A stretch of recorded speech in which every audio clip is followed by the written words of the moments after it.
Saudara dan saudariku, Tuhan bersamamu dan bersamamu. Inilah Injil Yesus Kristus menurut Santo Lukas. Dimuliakanlah Tuhan. Dalam perjalanan ke Yerusalem, Yesus dan murid-muridnya tiba di sebuah desa. Seorang perempuan bernama Marta menerima dia di rumahnya. Perempuan itu mempunyai seorang saudari bernama Maria. Maria duduk di dekat kaki Tuhan dan terus mendengarkan perkataannya, sedangkan Maria sibuk sekali melayani. Ia mendekati Yesus dan berkata, "Tuhan, tidakkah Engkau peduli bahwa saudariku membiarkan aku melayani seorang diri? Suruhlah dia membantu aku."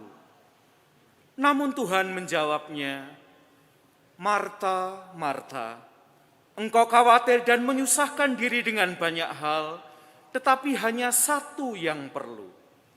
Maria telah memilih bagian yang terbaik yang tidak akan diambil dari dia." Demikianlah Injil Tuhan. Terpujilah Kristus. Anak-anak, para remaja, orang-orang muda, keluarga-keluarga, dan para lansia. Pernahkah Anda ketinggalan bus, ketinggalan kereta, ketinggalan pesawat? Saya pernah. Suatu hari Sabtu, dalam perjalanan dari kota Auckland ke kota Seattle, saya sudah mencatat semua jam keberangkatan saya, mulai dari rumah tempat saya tinggal, lalu saya perlu jalan ke stasiun, dan kemudian dari stasiun naik kereta, lalu lanjut naik bus, dan akhirnya mestinya saya datang di kota Seattle on time. Semuanya nampak sempurna. Saya berangkat tepat waktu. Ketika sampai di stasiun kereta, persoalan mulai muncul.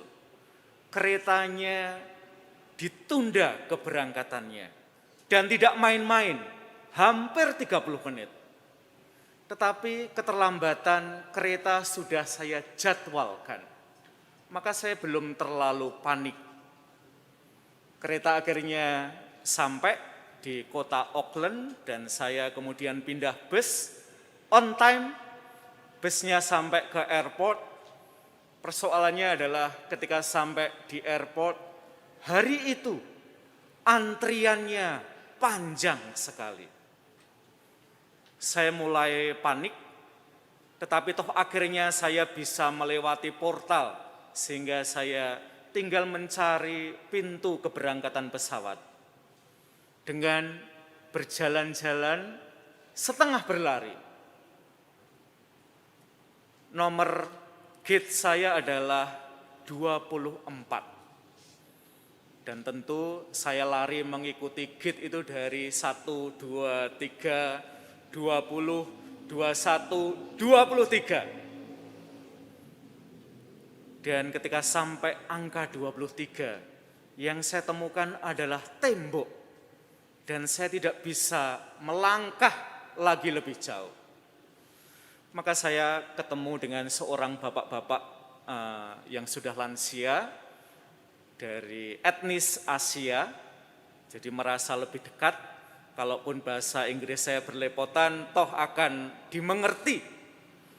Dan saya bertanya kepada bapak itu, "Bapak, saya minta tolong sekali, saya sedang tergesa-gesa karena pesawat saya tinggal beberapa menit lagi akan berangkat. Saya mau tanya, Pak, kalau pintu nomor 24 itu ada di mana letaknya?" Dan bapak itu bilang, "Mas, pintu 24 itu letaknya setelah 23. Dan saya melihat nomor 23. Itu adalah nomor terakhir yang bisa saya lihat, karena setelah itu ada tembok. Saya berhenti beberapa lama di situ, tidak tahu lagi kemana harus melangkah saking paniknya. Dan kemudian Saya berlari ke sana kemari dan ketinggalan pesawat. Saya masih mikir seperti di Indonesia ya, kalau ketinggalan pesawat itu tiketnya angus dan harus beli lagi. Maka saya datang ke counter informasi di situ dan saya bercerita sedetail-detailnya kejadian yang saya alami sejak dari rumah sampai ke airport pada sore hari itu. Dan yang ada di counter informasi memberikan kata-kata yang sangat menghibur saya waktu itu. 1 jam lagi akan ada pesawat lagi dari kota Auckland ini ke kota Seattle. Anda silahkan ambil salah satu tempat duduk di situ. Saudara dan saudariku, ketinggalan kendaraan umum seringkali menimbulkan kepanikan di dalam diri kita. Maria di dalam Injil hari ini adalah sosok yang seringkali disalah mengerti oleh banyak umat Katolik, terutama ketika dihadapkan dengan sosok Marta. Kalau saya bertanya kepada Anda, siapa sosok yang lebih aktif di dalam kisah ini?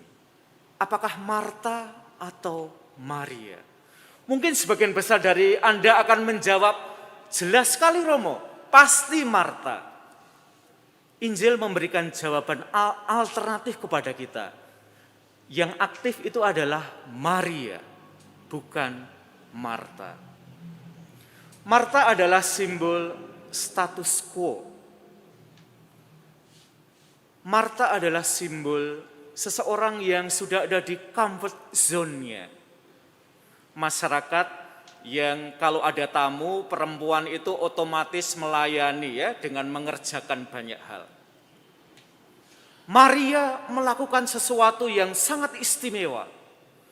Maria tidak meneruskan tradisi itu. Dia mendobrak tradisi itu.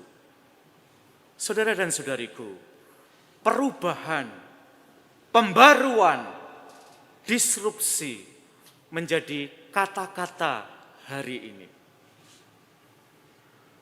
Maria adalah seorang disruptor. Dia mendobrak tradisi. Siapa di antara Anda, terutama yang lebih berusia ya di gereja ini, sebel banget kalau Anda harus mengupdate komputer Anda. Kalau Anda sebel banget bahwa Anda harus mengupdate komputer Anda, mungkin Anda termasuk golongan yang mager, malas bergerak. Mungkin bahkan tidak mau berubah, status quo. Saudara dan saudariku, bacaan-bacaan hari ini menawarkan kepada kita untuk di satu sisi Anda menempatkan Tuhan dalam kemah hati Anda. Tetapi baru koma. Karena setelah itu Anda perlu menampilkan Tuhan untuk pribadi-pribadi yang ada di sekitar Anda. Saudara dan saudariku, perubahan, pembaruan, disrupsi, dan untuk alasan itu, Ecclesia Semper Reformanda. Gereja perlu terus-menerus mengalami pembaruan. Dan barangkali karena di sini ada banyak orang muda, kita perlu mengembalikan kemudaan gereja. Karena bukankah gereja seringkali tampil dalam paras yang sangat tua. Tidak hanya lambat bergerak, tapi kadang-kadang tidak mau bergerak lagi. Gereja menjadi terlalu mager, malas bergerak. Maria adalah sosok yang tidak mager. Dia adalah sosok yang mobile secara iman. Semoga kita juga demikian. Amin.